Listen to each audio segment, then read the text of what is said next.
Hello and welcome to Goodwill of Central Iowa's Goodwill University. This is Store Clerk Training 101. Goodwill of Central Iowa is committed to employee development and growth and is excited to bring you this training. This is just one of a series of courses that you complete as you progress through your retail training. This course will help you become familiar with Goodwill of Central Iowa's general information from things like learning about the history of Goodwill, dress code, attendance policy, and more. Goodwill of Central Iowa's Retail Employee Dress Code. Retail employees have an assigned uniform that includes a Goodwill shirt as the uniform top. Clean pants or business-appropriate shorts without rips or tears can be worn. Sturdy shoes that cover the foot are also required in production areas. Retail employees that are not appropriately dressed will be asked to go home and change. Goodwill shirts should not be covered by other clothing or sweatshirts, except if it's Goodwill attire.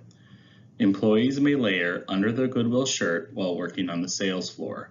Coats, jackets, and sweatshirts are acceptable while working in the back and the donation door, but should be removed before going back onto the sales floor.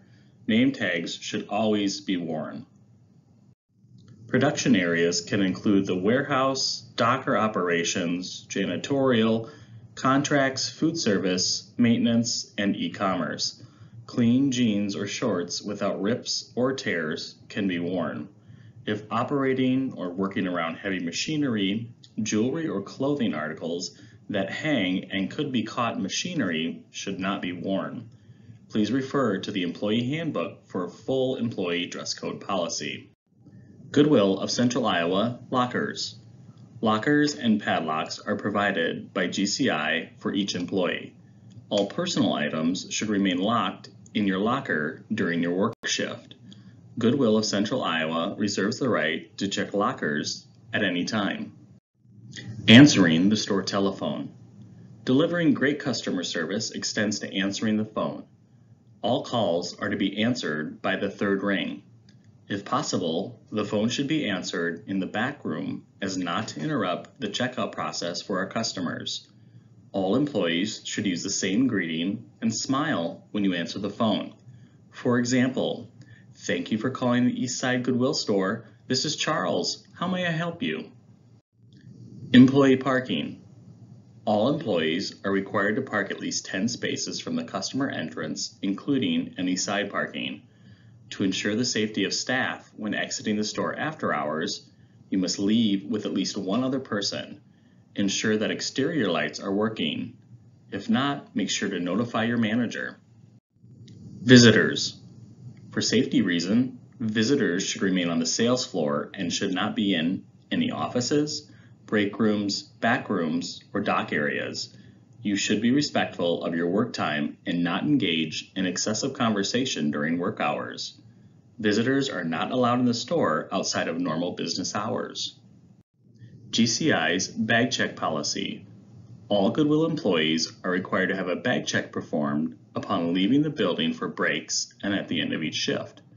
Bag checks include, but are not limited to, purses, backpacks, lunch bags, work bags, and employee purchase bags. The manager on duty will perform the bag check. Managers leaving the building will have bag checks performed by another employee. Food and beverages. Food and beverages are not permitted on the sales floor or production area while you are working. Employees should enjoy food and beverages during their breaks in the designated break area. Cell phone use. While at work, employees are expected to exercise the same discretion in using personal cell phones as is expected for the use of company phones. If your cell phone is turned on in the office during business hours, it should be turned to vibrate mode so as not to distract other employees. Personal calls or receiving or sending texts during the workday, regardless of the phone used, can interfere with productivity and can be distracting to others. Employees are expected to limit personal calls and texts during work time. In some areas like the sales floor and production areas, the use of cell phones will be prohibited.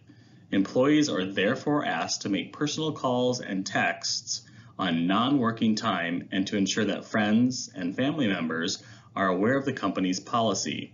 Flexibility will be provided if circumstances demanding immediate attention. The company will not be liable for the loss of personal cell phones brought into the workplace. Headphones, earbuds, and radio usage. Distractions and muffled sounds can be a safety issue while working. Headphones and earbuds may not be used and are prohibited on the sales floor and in the production area. Headphones and earbuds may be used on non-work time. Stores can have a radio playing in the common area of the break room and on the sales floor. The type of music should be appropriate and the volume to an acceptable level for everyone. Scheduling. Your work schedule will be posted 2 weeks in advance. You can find your schedule in the break area and the manager's office. All leave requests need to be turned in before the schedule is posted. There will be blackout dates at times during the year determined by the retail director. All blackout dates are based on business needs. Attendance. All employees are expected to report to work and return from scheduled breaks on time. If employees cannot report to work as scheduled, they must notify their supervisor no later than their regular starting time. Employees who must leave work before the end of their scheduled shift must notify a supervisor immediately. See your employee handbook for full attendance policy. Payroll. Payroll periods are every 2 weeks. Paychecks can be issued in 2 different ways. Employees can choose direct deposit upon hire or have paper checks issued. Paper checks will be sent through store truck mail and dispersed by a member of management. If you choose the direct deposit option, you will still have a pay stub. Thank you for completing this module, which covered general employee information. You've completed this module. You'll now watch 3 videos: the history of goodwill, how to answer the telephone, and what a GCI bag check looks like. You can either exit this training or in the upper right-hand corner, click Next Module to view the video.